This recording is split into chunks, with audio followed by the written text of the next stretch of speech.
रामायण आखिर क्यों हंसने लगा मेघनाद का कटा सिर?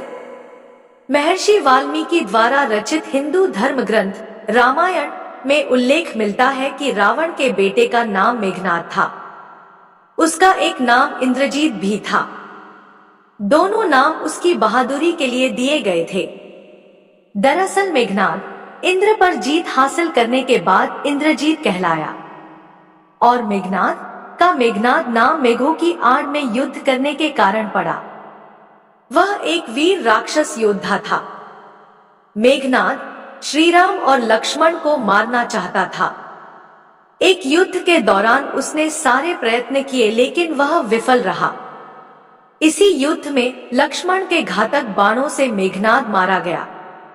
लक्ष्मण जी ने मेघनाद का सिर उसके शरीर से अलग कर दिया। उसका सिर श्री राम के आगे रखा गया। उसे वानर और रीछ देखने लगे। तब श्री राम ने कहा, इसके सिर को संभाल कर रखो। दरअसल श्री राम मेघनाद की मृत्यु की सूचना मेघनाद की पत्नी सुलोचना को देना चाहते थे।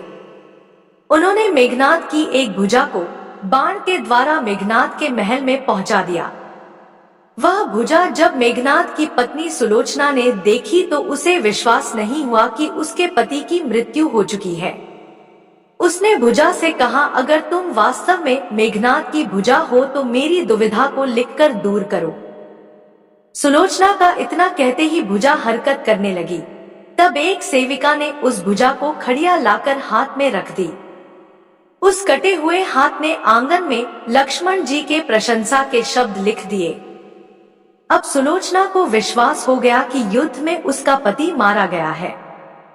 सुलोचना इस समाचार को सुनकर रोने लगी। फिर वह रथ में बैठकर रावण से मिलने चल पड़ी। रावण को सुलोचना ने मेघनाद का कटा हुआ हाथ दिखाया और अपने पति का सिर मांगा।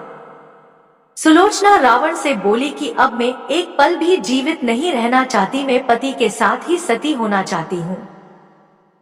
तब रावण ने कहा, पुत्री 4 घड़ी प्रतीक्षा करो, मैं मेघनाद का सिर शत्रु के सिर के साथ लेकर आता हूँ। लेकिन सुलोचना को रावण की बात पर विश्वास नहीं हुआ।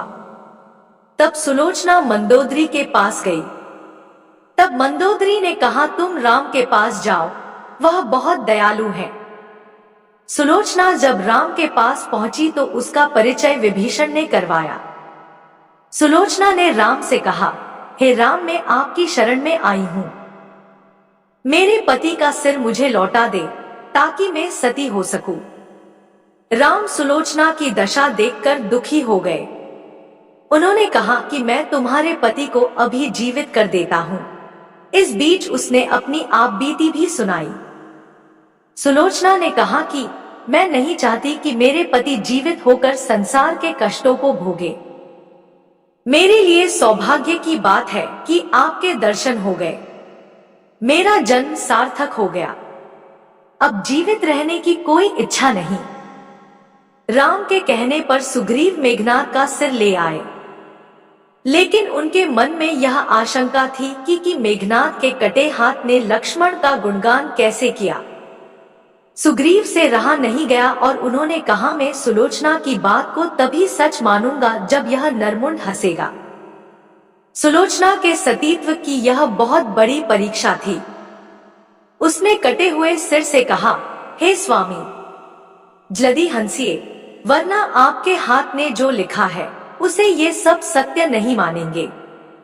इतना सुनते ही मेघनाद का कटा सिर जोर जोर से हंसने लगा। इस तरह सुलोचना अपने पति की कटा हुए सिर लेकर चली गई।